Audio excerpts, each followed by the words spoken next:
Hi guys, for today's video, maghimo tag ubilog bread. So kana mo ra jud ka ng laba sa imong mga buligon. For today's vlog, a small bakery honor nga apo nila Lourdes Lipat is here.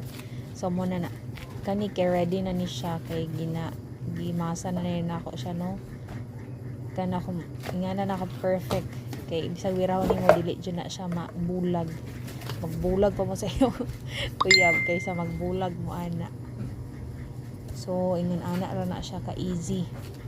Timbang day nato para ang iyahang mga sizes parihara. Bisan pag mopili mo dito sa stante nga dako ni siya parihara gid na sila, parihara gyud busog ana niya. Maglumbaan na sila tubo. So di mo makakuan nga na ay pabor-pabor kay parihara gid na ug kana ginatimbang jud na tanan as you can see sa video way pabor-pabor. So ready na, okay na ang atong mga pagtimbang. Ana na siya, mag-combine na lang sila. Ingana ra nako. Ina na to stress na itong kinabuhi. Anaon na nato simple ra gud kay Pinoy biyata. Ay nako. So muna na siya, i-flatter na nimo ang dough.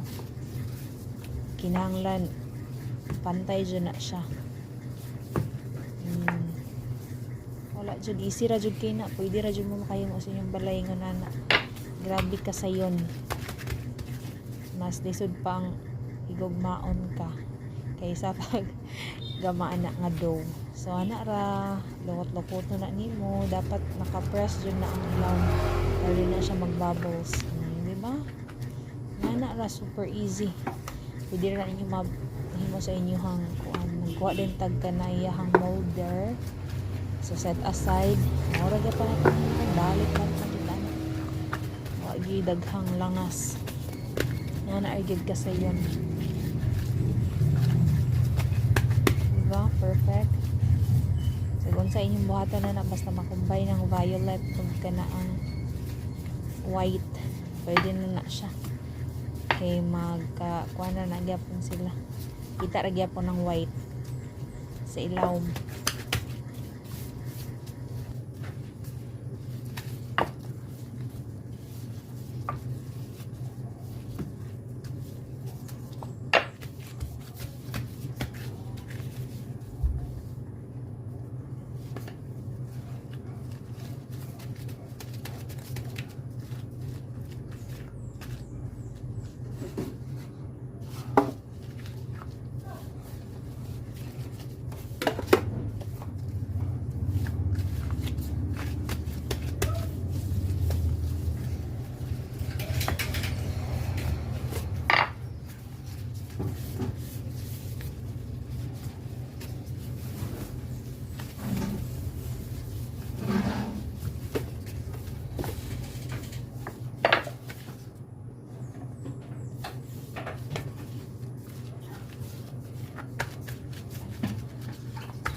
And ready na ang tulo. So, ninto mo na siya. Ato lang na siyang i-brush og egg sa babaw. Egg with milk. Para hamis siya. Marag ikaw, char. So, ingana na siya. Baglis. Pahid-pahid. Narapog kag nag-barbecue. Tadan! Bake for about 30 minutes. So, yun ba jud kayo mga madam, mga ayaan. Luto na. Ayan, nag-prepare na po para sa display. Nirana na siya paghinto. So, yun ba jud kayo na. Unang, hima na lang muna na sa inyo ha. Ayan, mapalit sa home bakery. Okay, maulan na kasi kinimo eh. So, na lang na ninyo. Sunod nga, tutorial na po akong ihimo kung unsay pangsagol ano. Kaya para kuan maghimo mo sa inyo ha, kasi mo pangutan nagkuan unsay init Ulo na lang dyan init. Kaya di mamumuhan hidayin og naiinit.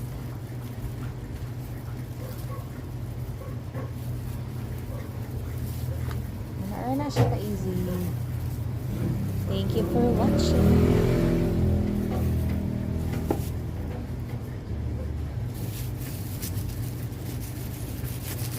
Butangan nun din mo siya cheese.